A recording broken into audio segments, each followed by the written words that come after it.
Ang isa sa pinaka-trending at isa sa pinag-uusapan sa social media, mga idol, hindi ang hiwalayang James at Nadine. Ikaw pa rin pala, hanap-hanap para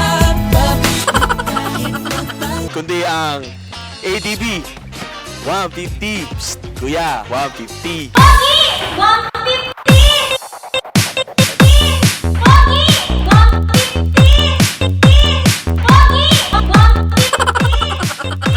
Actually mga idol, bagong-bago pa to, ilang araw pa lang to, pero pinagkatiwala na sa atin na ipa-drive at ipa-review. So maraming salamat, Boss Pido, sa tiwala. So eto na yung mga idol, usong-uso to ngayon. So aalamin natin ngayon kung bakit ganon kauso ang motor na to. So eto na yun mga idol, let's go! Tara mga idol, comfort-wise, halos the same lang.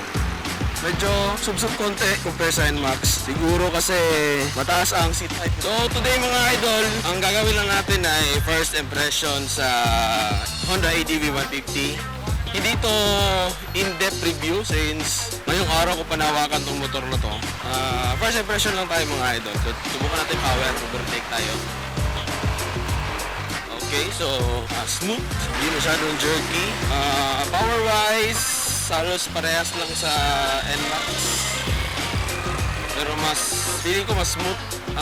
Feeling ko mas less vibration to mga idol. Feeling ko lang. Compare sa NMAX, sa height-wise naman mga idol, mataas talaga yung position mo. So elevated ka compare sa NMAX. Malamang sa malamang mga idol, pwede tong off-roading. Di masyadong sasayad yung lalim nito. Magaan naman siya, halos mas magaan pa sa NMAX mga idol. So yung horn niya mga idol nasa middle. Medyo di tayo sanay. So talagang dito ako mga idol pag full stop tayo. So naka-SS pala to. Ayan, mamatay siya. Idling, start stop to mga idol. Pag titigil tayo, gusto siyang namamatay. Yung mga idol, all-terrain. Tapos dito naman sa likod, the same, yung gulong sa likod, all-terrain. Tapos eto yung kaibahan niya. Naka-show 1 na shocks na siya. Stock to mga idol. Eto na yung stock suspension niya sa likod. Medyo mahaba rin compare sa NMAX. At eto yung sabi ko kanina mga idol na medyo shorter yung front to back niya. Medyo mahaba kasi yung sa NMAX. Tapos dito, medyo masikip. Although, yung apakan, halos parehas lang. Eto na yung kaibahan niya, angle. So, regarding sa seats mga idol, parehas lang yung lapad sa motor natin, sa NMAX. Ayan, yung sabi ko, idling stop siya. Pag full stop ka mga idol, kusa siyang namamatay. Tapos, under siya ulit mga idol. So, ganun yung feature niya. Common naman to sa mga Honda na mga scooter kahit sa Beat. Ito na yung technology nila. Ito ang wala sa NMAX. Aside sa keyless, etong susi niya mga idol, dito na sa ano ko. Sa akin lang. Ito, sa pagkakalam ko mga idol, ito nagagalaw to eh. Na-adjust yan. Pero huwag na natin pakialaman yan. Makasira pa tayo mga idol. Sa mirrors naman, ito ayaw ko talaga to eh. Ito yung kadalasan na ayaw ng mga owners ng ADV. Although malaki naman siya pero malayo eh.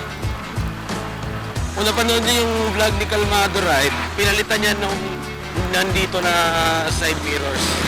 So mas trip ko yun. Gusto ko din yung ganun gaya sa NMAX natin mga idol, andito na yung side mirrors. So, mas type ko rin yun. So, ito, ayan, mamamatay yan. Yun, namatay siya. So, hirap natin ng konti. Yun, na-under ulit yan. Amazing ah. First time kong makadrive ng may ISS na technology. Maganda, slim. Magaan. Yes, medyo magaan pa sa NMAX. Sa features naman mga idol, lalo na dito sa harap, dito sa gauge niya, ang dami nakasulat eh. Hindi ko na isa-isayin yan mga idol kasi technical na yan. Si Biyahe with Ken ay hindi technical na tao. Automart, shoutout, sponsor natin. Karamihan sa atin mga idol, hindi naman talaga tayo technical. Yun yung reality. Ang gusto lang naman natin malaman, yung mga basic, kunwari, comfort, consumption. Basically mga idol, yung gusto natin malaman kung anong feeling ng ganitong motor. Mostly sa atin mga idol, yun yung basihan bago tayo bumili ng motor. So sa mga nag-iisip dyan na bumili ng motor, kung gusto nyo talaga itong ADV 150, so tingin ko naman, sulit naman yung pera ninyo. I think this is 149,000 or 150, around that price. Medyo pricey sa 150cc na scooter mga idol, pero sa looks pa lang talagang ibang-iba ka. Sa mga nagbabalak na bumili dyan, aside sa looks mga idol, talagang sulit yung pera niya dito. Mas smooth talaga siya sa NMAX.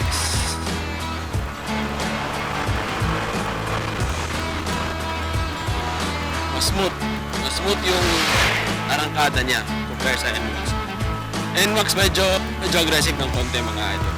Itong motor na to, medyo lesser din yung vibration niya. Overall, sa manibela, sa seats, sa floor, lesser ang vibration niya compare sa NMAX. Pay for for the price, diba? Isa sa difference ito is the riding comfort. Sobrang smooth i-drive mga idol. Di gaya ng relasyon nyo, kaya iniwan ka niya kasi di smooth yung relationship niyo. Tayo na lang dalawa, tayo na lang magsama. Ayan, traffic dun eh. Ayan, maganda ang quick braking. Balik na tayo sa Motomart. Actually, mga idol, yung may-ari nito is kapatid ni Boss Mark ng Motomart. Si Boss Pido. Boss, maraming salamat sa pagpapatest drive ng motor mo. Enjoy your trip sa Thailand. Wala si Boss Pido ngayon, nagbabakasyon sa Thailand. So enjoy your trip, boss. Don't worry, boss. Alagaan ko itong motor mo. Right. So dito tayo sa Motomart. So yun mga idol, sana nagustuhan niyo yung Actually, hindi naman review yung ginawa natin, kundi first impression lang. Yun lang talaga ang pwede natin gawin sa ngayon dito mga idol. Kasi bagong-bago pa tong motor na to, hindi tayo pwede gumawa ng in-depth review. Pero kahit ganun lang ginawa natin mga idol, sana nag-enjoy kayo at marami kayong tutunan. At sa mga nagbabalak na bumili ng ADV 150 dyan, mag-ipon-ipon na kayo at bilhin nyo itong motor na to mga idol.